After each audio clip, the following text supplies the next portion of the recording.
Hi అండి, welcome to my channel Sushma vlogs. చూసారా ఎన్ని వర్షాలు పడుతున్నాయో. ఇదివరకు నా మొక్కలు అక్కడ ఉండేవి. సో వర్షానికి ఫుల్గా తడిచి కొన్ని చెట్లు పాడవుతున్నాయి. అందుకని ఇక్కడ కొంచెం ఇట్లా ట్యాంక్ ఉంది. సో కవర్ అవుతుంది కదా, పార్షియల్ సన్లైట్ అండ్ రెయిన్కి కూడా ఎక్కువ ఎఫెక్ట్ అవ్వవని చెప్పి నా మొక్కలన్నీ వాళ్ళు ఇక్కడికి షిఫ్ట్ చేశాను. ఈ వర్షాలకి నా మొక్కలు ఒకసారి చూడండి ఎలా ఉన్నాయో. పచ్చిమిర్చి ఎంత బాగా వచ్చిందంటే చాలా హెల్దీగా ఉంది. అండ్ అంజీర్ కూడా చూసారా డెవలప్మెంట్ ఎంత బాగా అయిందో. ఇది వంకాయ నారు పెట్టుకున్నాను కదా, వంకాయ కూడా చూడండి చాలా హెల్దీగా డెవలప్మెంట్ అవుతుంది. సో వీటిని నేను రేపు వేరే పాట్స్ తీసుకొచ్చి ట్రాన్స్ప్లాంట్ చేసుకుంటే. అండ్ ఇది కొత్తిమీర సీడ్స్, ధనియాలు వేసుకున్నా.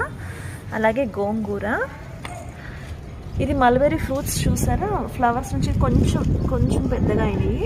పూర్తిగా పెరిగిన తర్వాత మళ్ళీ ఒకసారి మీకు చూపిస్తాను. అండ్ ఇది వచ్చేసి బీరకాయ తీగలు, జస్ట్ సీడ్స్ పెట్టాను, పెరిగి ఇప్పుడే ఫ్లవరింగ్ స్టార్ట్ అయినాయి.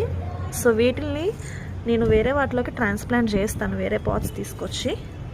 పసుపు చూడండి రెయిన్కి ఎఫెక్ట్ అయిపోయినాయేమో అని అనుకున్నాను, మళ్ళీ చూసారా కొంచెం ఇప్పుడిప్పుడుగా మళ్ళీ మొదలవుతున్నాయి. అలాగే ఈ పసుపు కూడా లాస్ట్ వీక్ నేను వచ్చినప్పుడు చాలా డల్ అయిపోయి ఉన్నాయి. ఎంత హ్యాపీగా ఉందో, మళ్ళీ డెవలప్మెంట్ అవుతున్నాయండి ఇప్పుడిప్పుడే. అండ్ ఈ పచ్చిమిర్చి చూసారా, నేను కింద నా బాల్కనీలో పెట్టినప్పుడు అంత బాగా గ్రోయింగ్ లేదు. పైకి తీసుకొచ్చి పెట్టిన తర్వాత ఫ్లవరింగ్ చూడండి ఎన్ని మొగ్గలు ఉన్నాయో.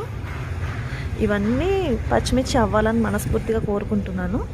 అండ్ చామదుంపలు ఈ వర్షం వల్ల నేను పెట్టుకున్న మొత్తం 6 పెట్టుకున్నాను, వాటిలోంచి 4 మాత్రమే ఉన్నాయండి. అండ్ ఇవి వేరుశెనగ గుళ్ళు చూడండి ఎంత బాగున్నాయో.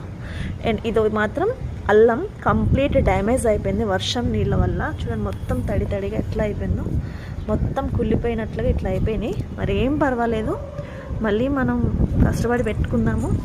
పోయినాయి కదా అని చెప్పి దిగులుతో ఉండలేము. ఇది వెల్లుల్లి, మళ్ళీ ఒకసారి నేను ఇది రీపాట్ చేసుకొని వేరే అల్లం కొమ్మలు మళ్ళీ పెట్టుకుంటానండి. ఇది నా టెర్రస్ గార్డెన్ అప్డేట్.